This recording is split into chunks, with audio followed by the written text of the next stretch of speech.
Maintenant que nous savons afficher nos variables analogiques, nous allons regarder comment les enregistrer en historique pour pouvoir les afficher sous forme de courbe. Donc la première chose à faire est d'aller les déclarer comme des données historiques. Donc pour ça, on revient dans la configuration, dans l'éditeur de variables. On choisit un type booleana pour faire apparaître le bouton historique.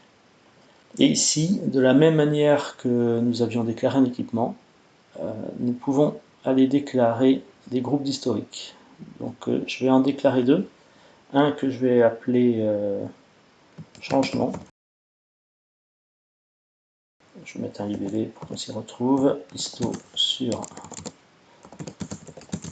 changement. Et par exemple, on va mettre fréquence 1 seconde.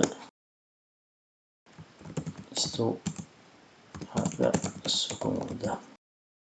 Donc le paramètre fréquence s'exprime en secondes. Donc si on veut faire un enregistrement toutes les secondes, il suffit de mettre 1.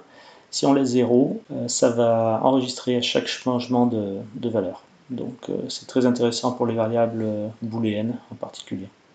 Il ne reste plus qu'à affecter les variables à ces deux catégories. Donc par exemple, on va prendre notre variable booléenne, on va venir l'affecter. Donc on voit que la catégorie est venue ici. Après, on va venir sélectionner toutes nos variables analogiques, sélectionner le groupe fréquence 1 seconde, et de la même manière, aller affecter sa valeur. Et voilà, on retrouve la configuration ici. On peut sauver nos modifications. Je l'ai précisé rapidement tout à l'heure. Bien évidemment, si vous avez beaucoup de manipulations de ce type à faire, il est intéressant d'aller modifier ça directement au niveau de l'export-import Excel. Donc vous retrouvez l'onglet Data Trend qui permet de spécifier les configurations de la même manière qu'on l'a fait dans l'interface. Et au niveau des variables, en fait, vous avez la colonne Data Trend dans laquelle il suffit de spécifier le groupe d'affectation. Donc c'est très simple, il suffit de rien mettre pour que ne se soit pas enregistré ou y affecter un groupe pour que ça soit enregistré.